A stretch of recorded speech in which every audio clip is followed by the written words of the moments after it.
खुलुमबाय बेयो बड'लेण्ड इंखं टेलिभिजन दिनै 13 सेप्तेम्बर 2022 मंगलबारखालि सानसेनि बरादखौ नोंथांमोननि खाथियाव लाबोदों आं सदानन्द दैमारिया।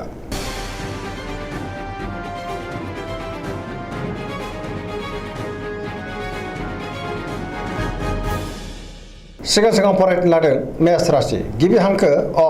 ल दिनैनि साना जोबोर मोजां बयजोंबो मोजां सोमोन्दो लाखिनो रोंगोन जेरावबो जाफुंसारगोन सुखुखौ दिनै गोरलैयैनो फेजेननो हागोन बहाबा दावबायहैनो बा हान्थिनो खाबु मोननो हागौ आरो मोजाङैनो हान्थिनोबो हागोन मावनो लानाय खामानिखौ थि समावनो मावफुंनो हागोन गोसोआ दिनै जोबोर गोजोनगोन देहाया मोजाङै थागोन अब्लाबो नाथाय जानाय लोंनायाव सांग्रां जानांगोन बहानिफ्रायबा मोजां खौरां फैनोबो हागौ रांखावरियाव दिनै जोबोर मोजां गोबां धोन आरजिनोबो हागोन आयाबो दिनै बांगोन बेफार फालांगियाव दिनै जोबोर मोजां होनजायो सोरबा लोगोनिफ्राय थोजासे हेफाजाबखौ मोननो हागोन न'खराव अननानै फैगोन गुबुननि गोसोखौ दिनै गोरलैयैनो बोनोबो हागोन गोसोनि बोलोआबो बांगोन समाजाव बयजोंबो अनसायजागोन सेंग्रा सिख्लाफ्रा बहानिफ्रायबा मोजां खौरां मोननो हागौ गोसोआ दिनै जोबोर खुसि जागोन फरायसाफ्रा दिनै फरायनायाव गोसो दुंखांगोन आरो मोजां फिथाइ मोननोबो हागोन पजिटिभ एनार्जिनि गोहोमबो गोग्लैगोन धोरोमारि बिथिङावबो गोसो दुंखांगोन। वृष राशि गिबि हांखो इ उ ब दिनैनि साना जोबोर मोजां गोसोखौ दिनै जोबोर गोजोननाय मोनगोन गोसोनि बोलोआ बांगोन गावनि गोसोनि साननायखौ दिनै गुबुननो फोरमायनो हागोन मावनो लानाय खामानिखौ मावफुंनो हागोन सिगांनि बबेबा आद्रा खामानिखौबो दिनै मावफुंनो हागोन समाजाव बयजोंबो अनसायजागोन आरो मान मोनगोन रांखावरियाव जोबोर मोजां बेफार फालांगियावबो जोबोर मोजां आयाबो दिनै बांगोन न'खराव बिसि फिसायनि गेजेराव अननानै फैगोन बिदा फंबायजों मोजां सोमोन्दो थागोन देहाया दिनै मोजाङैनो थागोन अब्लाबो नाथाय जानाय लोंनायाव सांग्रां जानांगोन गुबुननि थाखाय गोबां मोजां खामानि मावनानै होनोबो हागोन सोरबा लोगोनिफ्राय हेफाजाब मोननो हागौ गोसोनि साननायफ्रा दिनै मोगथाङाव जाफुंगोन पजिटिभ एनार्जिनि गोहोमबो गोग्लैगोन।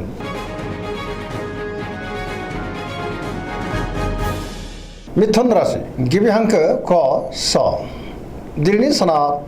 बारा मोजां नङा नेगेटिभ एनार्जिनि गोहोम गोग्लैनो हागौ मोनफ्रोमबो बिथिङाव सांग्रां जानांगोन गियाननि आंखालबो जानो हागौ गोसोखौ दिनै जोबोर गुलाय गुजाय मोनगोन गोसोआ आला खालाबो जागोन देहाया मोजाङै थागोन रांखावरियाव मोजांद्राय नङा नाङा फाङा खरसाया बांनो हागौ बेफार फालांगियावबो खहा जानांनो हागौ न'खराव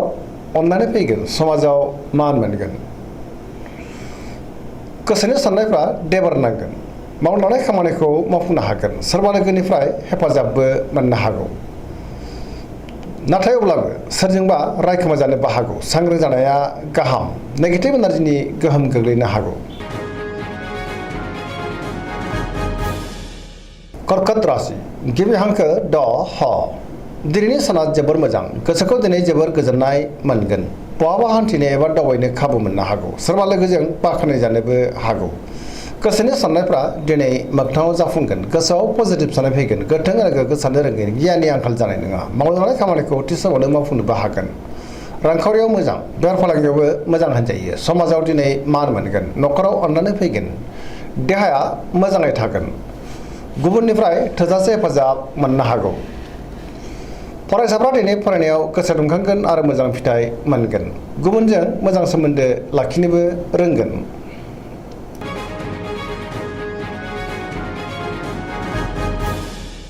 सिंह राशि गिबि हांखो म ट दिनैनि साना जोबोर मोजां गोसोआव पजिटिभ साननाय फैगोन गोथों आरो गोग्गो साननो रोंगोन गियाननि आंखाल जानाय नङा मावनो लानाय खामानिखौ थि समावनो आरो गोरलैयैनो मावफुंनोबो हागोन सोरबा लोगोनिफ्राय थोजासे हेफाजाब मोननो हागौ समाजाव लोगो लेवा बांगोन बहाबा दावबायनो एबा हान्थिनो खाबु मोननो हागौ रांखावरियाव दिनै जोबोर मोजां अब्लाबो नाथाय खरसायाबो बांगोन मोननो गोनांखौ दिनै मोननो हागौ बेफार फालांगियाव मोजां होनजायो गोसोनि साननायखौ दिनै गुबुननो फोरमायनो हागोन लाइमोनफ्रा जोबोर खुसि जागोन आरो बहानिफ्रायबा मोजां खौरां फैनोबो हागौ न'खराव अननानै फैगोन गुबुनजों मोजां सोमोन्दो लाखिनोबो रोंगोन देहाया मोजाङै थागोन गुबुननि थाखाय मोजां खामानि मावनानै गोसोखौ दिनै जोबोर गोजोननाय मोनगोन लाइमोनफ्रा जोबोर खुसि जागोन। कन्या राशि गिबि हांखो प ट दिनैनि साना जोबोर मोजां बयजोंबो मोजां सोमोन्दो लाखिनो रोंगोन गोसोआव पजिटिभ साननाय फैगोन गोथों आरो गोग्गो साननो रोंगोन गियाननि आंखाल जानाय नङा रांखावरियाव दिनै जोबोर मोजां अब्लाबो नाथाय खरसायाबो बांगोन बेफार फालांगियावबो जोबोर मोजां होनजायो देहाया दिनै मोजाङैनो थागोन गोबां मुंदांखा सुबुंजों दिनै लोगो मोनज्लायनो हागौ न'खराव बिसि फिसायनि गेजेराव अनलायनाय फैगोन बिदा फंबायजों मोजां सोमोन्दो थागोन गोबां खामानियाव दिनै मुखुबबो थागोन सोरजोंबा बाख्नायजानोबो हागौ पजिटिभ एनार्जिनि गोहोमबो गोग्लैगोन सेंग्रा सिख्लाफ्रा जोबोर खुसि जागोन आरो गोसोआ जोबोर रमान्टिकबो जानो हागौ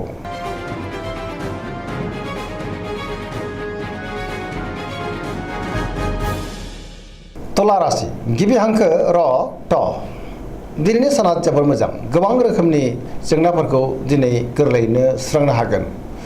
गियाननि आंखाल जानाय नङा गोसोनि बोलोआ बांगोन गोसोनि साननायफ्रा जाफुंगोन मावनो लानाय खामानिखौ थि समावनो आरो गोरलैयैनो मावफुंनोबो हागोन देहायाबो मोजाङै थागोन रांखावरियाव जोबोर मोजां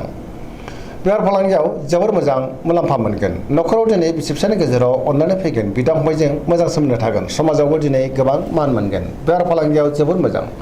गुबुननि थाखाय गोबां मोजां खामानि मावनानै होनोबो हागोन गोसोआबो दिनै जोबोर गोजोनगोन सोरबा लोगोनिफ्राय थोजासे हेफाजाब मोननो हागौ गोदान थांखि लानो रोंगोन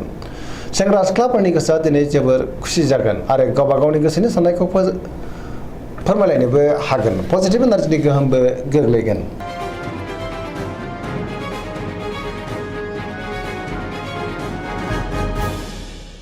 वृश्चिक राशि गिबि हांखो न स दिनैनि साना जोबोर मोजां बयनिबो अनसायनाय मोननो हागौ गुबुननि गोसोखौ दिनै गोरलैयैनो बोनो हागोन पजिटिभ एनार्जिनि गोहोम गोग्लैगोन समाजाव बयजोंबो अनसायजागोन गोसोआव गोग्गो आरो गोथों साननाय फैगोन पजिटिभ साननो रोंगोन मावनो लानाय खामानिखौ थि समावनो आरो गोरलैयैनो मावफुंनोबो हागोन सोरनिफ्रायबा मोजां खौरां मोननोबो हागौ गोसोनि साननायफ्रा दिनै मोगथाङाव जाफुंगोन गोसोनि बोलोआबो बांगोन समाजाव बयजोंबो अनसायजागोन न'खराव दिनै अनलायनाय फैगोन रांखावरियाव जोबोर मोजां अब्लाबो नाथाय खरसायाबो बांगोन बेफार फालांगियाव मोजां होनजायो देहाया दिनै मोजाङैनो थागोन गुबुननि हेफाजाबखौ मोननो हागौ फरायसाफ्रा दिनै फरायनायाव गोसो दुंखांगोन आरो मोजां फिथाइ मोनगोन लाइमोनफ्रा जोबोर रमान्टिक जागोन आरो गावबा गावनि गोसोनि साननायखौ फोरमायलायनोबो हागोन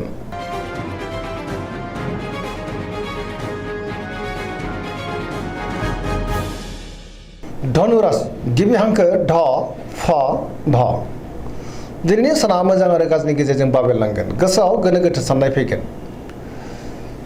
समाजाव मान मोनगोन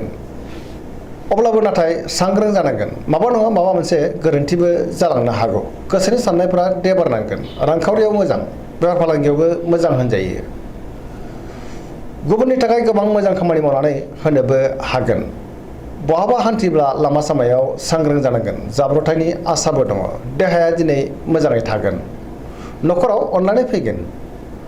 अब्लाबो नाथाय बहानिफ्रायबा हरखाबै गाज्रि खौरांबो फैनो हागौ सेंग्रा सिख्लाफोरनि गोसोआ दिनै जोबोर आला खाला जागोन नेगेटिभ एनार्जिनि गोहोमबो गोग्लैनो हागौ सांग्रां जानांगोन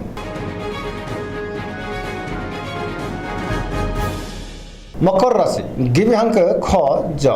दिनैनि साना मोजां आरो गाज्रिनि गेजेरजों बाबेरलांगोन गोसोनि साननायफ्रा देबोरनांगोन मावनो लानाय खामानिखौ मावफुंनो गोब्राब जागोन रांखावरियाव मोजां अब्लाबो नाथाय खरसायाबो बांगोन बेफार फालांगियाव मोजां जायो गुबुनजों मोजां सोमोन्दो लाखिनो रोंगोन गोदान खामानियाव आखाइ होनो हानाय नङा माबा नङा माबा मोनसे गोरोन्थिबो जानो हागौ न'खराव अनलायनाय फैगोन बिदा फंबायनिफ्राय हेफाजाबखौ मोननो हागौ सेंग्रा सिख्लाफ्रा गावबा गावनि गोसोनि साननायखौ फोरमायलायनो हागोन अब्लाबो नाथाय नेगेटिभ एनार्जिनि गोहोमबो गोग्लैनो हागौ फरायसाफ्रा दिनै फरायनायाव गोसो दुंखांगोन आरो मोजां फिथाइ मोननोबो हागोन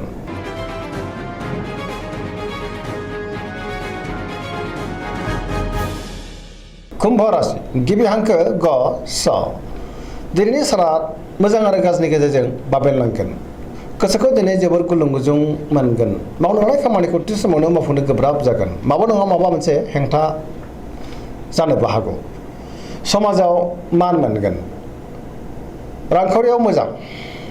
बेफार फालांगियावबो मोजां होनजायो अब्लाबो नाथाय खरसाया बांगोन देहाया दिनै बारा मोजां थानाय नङा गोबां रोखोमनि देहायारि जेंनाजों मोगा मोगि जानांनो हागौ जानाय लोंनायाव सांग्रां जानांगोन न'खराव अननानै फैगोन गुबुननि हेफाजाबखौ मोननो हागोन बिमा बिफानि अननाय आरो बोरखौ मोनगोन बहाबा दावबायनो एबा हान्थिनो खाबु मोननो हागौ आरो मोजाङैनो हान्थिनोबो हागोन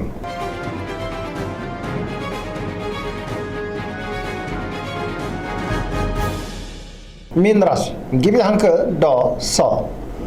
दिनैनि साना जोबोर मोजां गुबुननि थाखाय गोबां मोजां खामानि मावनानै होनोबो हागोन गोसोआव गोथों आरो गोग्गो साननो रोंगोन गियाननि आंखाल जानाय नङा गोसोनि बोलोआ बांगोन गावनि गोसोनि साननायखौ दिनै गुबुननो फोरमायनोबो हागोन देहाया मोजाङै थागोन अब्लाबो नाथाय जानाय लोंनायाव सांग्रां जानांगोन रांखावरियाव मोजां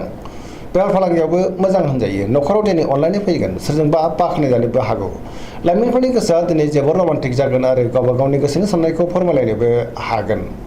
फरायसाफ्रा दिनै फरायनायाव गोसो दुंखांगोन आरो मोजां फिथाइ मोननोबो हागोन बहानिफ्रायबा मोजां खौरां मोननोबो हागौ दिनैनि राशि फरायनाया एसेनोसै जोबनायाव बेखौनो खावलायो जाहाथे नोंथांमोना सानफ्रोमबो जोंनि बे बड'लेण्ड इंखं टेलिभिजनखौ नायबाय थायो आरो साबस्क्राइब खालामो लोगोसे लाइक खालामो आरो शेयार खालामो एसेनोसै गोजोन्थों